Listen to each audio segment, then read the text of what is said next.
On March 27th, the NBA regular season was heating up. The Indiana Pacers hosted the game to face the challenge of the Los Angeles Lakers. This game attracted the attention of countless fans. Major sports media have focused on it. Pre-game predictions and analysis were everywhere. For the Lakers, they ranked 5th in the Western Conference with 43 wins, but they are currently mired in a 3-game losing streak, and morale was inevitably affected. However, fortunately, the team's injury wave has gradually subsided.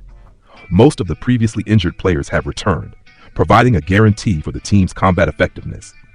Especially after Doncic joined the team, after a period of running in, he has become more and more skilled, which undoubtedly brings new hope to Lakers fans. However, the Lakers' lineup shortcomings are also obvious. The lack of inside resources leaving the team vulnerable on the defensive end, which makes them vulnerable to a run, resulting in game losses. In recent games, they were reversed by their opponents many times and instantly lost the game. Due to the intense schedule, LeBron James adopted a rotation strategy. His state fluctuates, which also casts a shadow over the team's future. In the competitive Western Conference, the Lakers' record is under great pressure. The direct ticket to the playoffs is still uncertain. However, it cannot be ignored that when the Lakers are healthy and have a complete lineup, they showed strong competitiveness. After the big trade, for a period of time, they had 8 consecutive victories. They defeated many top teams in the league, such as the Golden State Warriors and the Boston Celtics, which fully proved the team's strength. On the other hand, the Pacers are not to be underestimated. Before this game, they ranked 4th in the Eastern Conference with 42 wins and had just won a 5-game winning streak. They are the super dark horse in the East.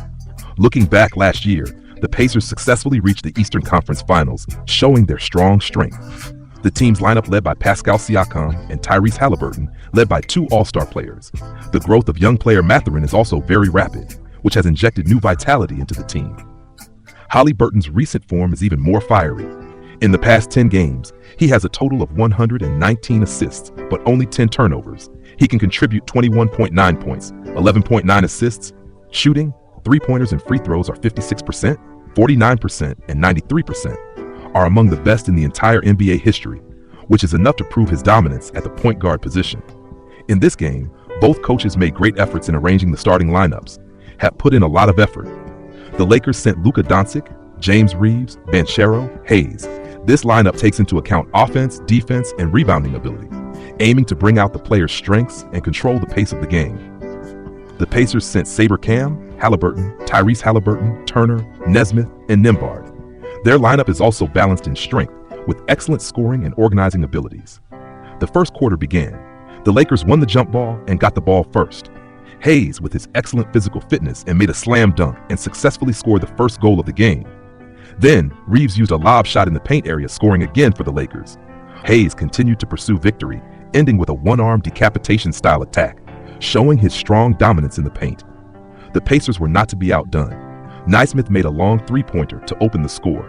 Siakam used his feint skills to create a time difference. He scored with a smart layup. Nesmith was hot with his touch and made another big 3-pointer. Hayes continued to attack inside. He dribbled and scored with a layup after a charge. Bakunle also found his touch from outside. He took a shot after gathering strength and made a 3-pointer. In this quarter, both teams had a high offensive efficiency. The score was neck and neck, and they took turns leading. Doncic made consecutive 3-pointers, showing his excellent long-range shooting ability. Tolbert kept the Pacers' 3-point firepower going and maintained the competitiveness of the team. The first quarter ended. The Pacers led the Lakers by 5 points at 33-28. The game begins. Rivers showed his strong personal ability. He used the Euro step to break through the defense and forced a layup under the pressure of his opponents, scoring the first point for the Lakers.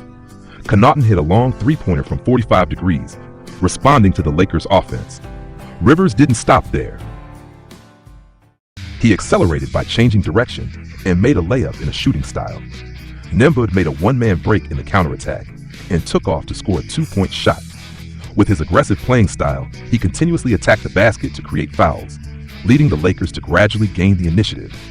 Doncic also found his touch from outside the arc and made consecutive long-range 3-pointers.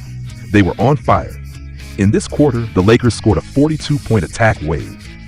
At the end of the first half, the Lakers led the Pacers by 13 points at 68-55. The second half began. Halliburton took the lead. He changed direction and accelerated to throw a layup, which opened the third quarter. Doncic showed his excellent passing ability. He assisted Hayes with a dunk with a pass, which shocked everyone. Then Doncic confidently took a three-pointer from the top of the arc. Turner was lurking in the corner. He also made a three-pointer to respond. Hayes played high ball in the paint to score points. He made both free throws at the free throw line. Carmelo Anthony used his signature mid-range fadeaway jump shot and made it. The Pacers. They deserved their recent 5-game winning streak. They quickly adjusted their tactics and strengthened their offensive firepower. The team's substitutes and starters all played well and launched a counterattack climax, gradually catching up with the score. The gap between the two sides quickly narrowed to 5 points. After 3 quarters, the Lakers led the Pacers by 3 points at 95-92. In the final quarter, James' touch finally came. In the first 3 quarters, he didn't even make a field goal. He shot 0 times in 6 attempts. But in the fourth quarter, James increased his offensive enthusiasm. He scored continuously under the basket, ensuring his double-digit score. However, at the last moment of the game, the Lakers' offense had problems and made consecutive mistakes, and the Pacers took the opportunity to overtake the score. Halliburton scored a crucial 2-point and 1-point play, leaving the Lakers with one last chance to attack. The Lakers were 1 point behind at this time. Doncic's layup missed, but James came down like a god. He made a buzzer-beater layup at the last moment. The buzzer beater went in. Finally, the Lakers won 120-119. It not only ended their 3-game losing streak, but also ended the Pacers' 5-game winning streak. From the data point of view, the Lakers' Luka Doncic performed the most outstanding. He scored 34 points, 7 rebounds, and 7 assists. With his comprehensive performance, he became the key figure in the team's victory. Reeves also had an excellent performance. He contributed 24 points, 4 rebounds, and 5 assists. Although James didn't perform well in the first 3 quarters, but his last-minute buzzer beater proved his value as a superstar. He scored 13 points, 13 rebounds, and 7 assists. Barnes scored 14 points and 4 rebounds. Dorian Finney-Smith contributed 11 points and 3 rebounds. Jackson Hayes scored 13 points and 2 rebounds. Gabe Vincent scored 6 points. On the Pacers side, although Holly Burton didn't score much, he dished out 18 assists, showing excellent organizational skills. He scored 16 points. Andrew Nembhard contributed 16 points, 7 rebounds, and 3 assists. Pascal Siakam scored 15 points and 6 rebounds. Aaron Nesmith scored 13 points and 2 assists and 3 steals. Bjelica scored 16 points and 12 rebounds. Benedict Mathurin scored 23 points and 5 rebounds. Obi Toppin scored 10 points and 2 rebounds. This game was not just an ordinary regular season game, but also a platform for the Lakers and Pacers, a stage to show their strength and fighting spirit. The Lakers reversed the situation and won, showing their strong resilience and team spirit. The Pacers' excellent performance in the game also proved their strength as a strong team in the East. For the Lakers, this victory not only ended their 3-game losing streak, but also returned them to 4th place in the West. It injected confidence into the team's playoff journey. Although the Pacers lost the game, but the fighting spirit they showed in the game also made fans and media have high expectations for their future.